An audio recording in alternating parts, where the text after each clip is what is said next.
We are getting a pretty hard game being played out of Washington about this. And as you say, there are sort of mixed messages about whether it came from the laboratory, which the government, the US administration, does say is the case. You could hear Mike Pompeo there saying, we do have significant evidence.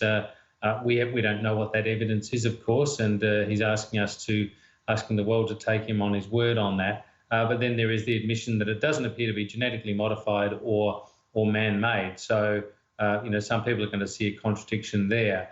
But I do think it's quite interesting to look at this in the overall sort of dynamic of the COVID crisis and China's resistance to this international inquiry, because the US is now saying it has very clear evidence. It seems to be the only way that evidence can be refuted is through an independent inquiry. That's something China takes great offence at the suggestion of happening, and yet if it has nothing to hide, and if it can prove that this, in fact, was something that originated in those Wuhan wet markets, as has been the story to date, then I guess surely that's in China's interest to have that come out, rather than this suggestion that's coming from the Trump administration, which is desperate to sheet the blame home to China as a way of not being accountable for its own failings. But it certainly would be in the interest of China to have that truth come out as well.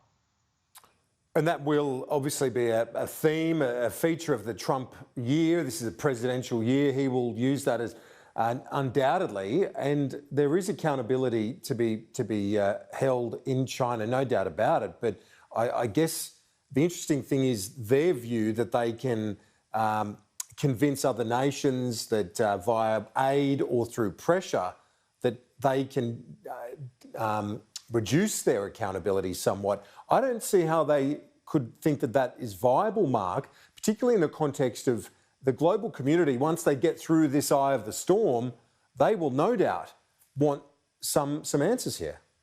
Oh, I couldn't agree more. And we really see both of the major poles of power here in the new world, the emergent China and the long-standing superpower of the US, both looking just utterly terrible out of this. I mean, China is, obviously the place where this virus originated. We don't know the details of it. We would like to know. We need to know. Humanity needs to know that. China is doing everything it can to stop that. And as you say, using all kinds of really unethical levers to do it. It's enormous strategic and particularly its enormous economic weight to intimidate and pressure other nations. We've seen cases of that in Australia where we've had extraordinarily strong language.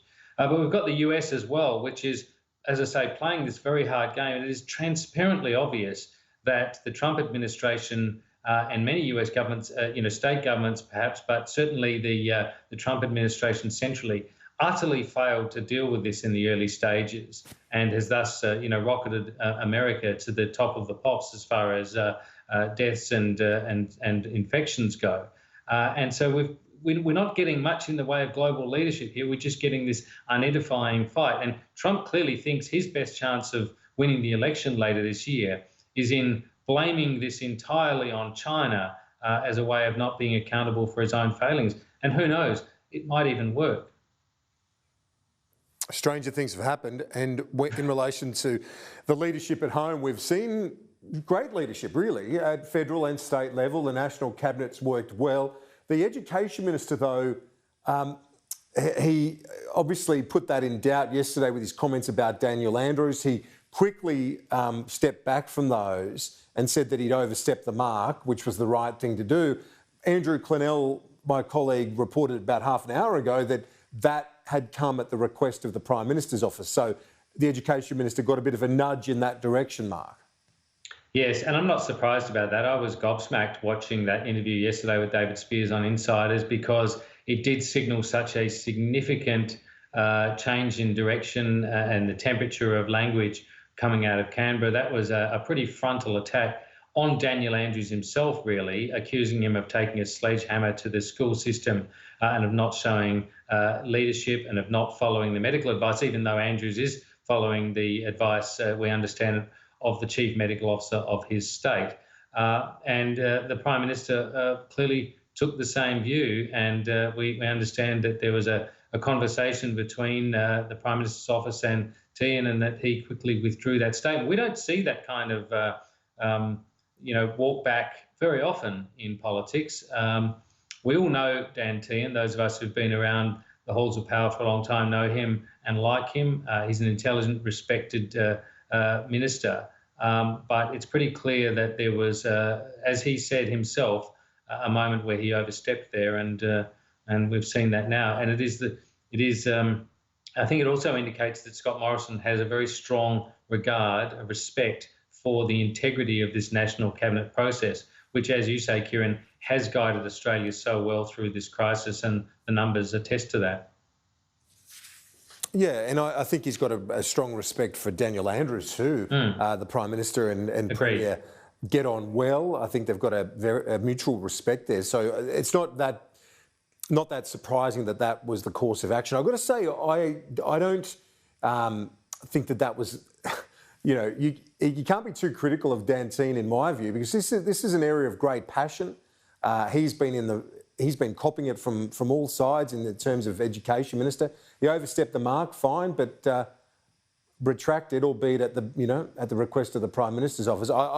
I think in this circumstance, given as well we're talking about different jurisdictions, different types of schools, public and private, this is a very difficult issue to navigate. I know we're hearing a lot about confused messages, but this is one area where no policymaker, no government has any experience. And as I said, Mark, it is an area of great passion for all concerned.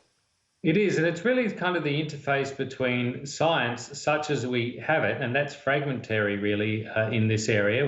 It's a novel virus. As you say, it's a unique situation that for any of us to confront, for governments to confront. So you've got that on one hand, that kind of what appears to be scientifically based advice. And on the other hand, you have a very strong emotional side to this. I mean, people do care about their own children. They do care about the safety in schools.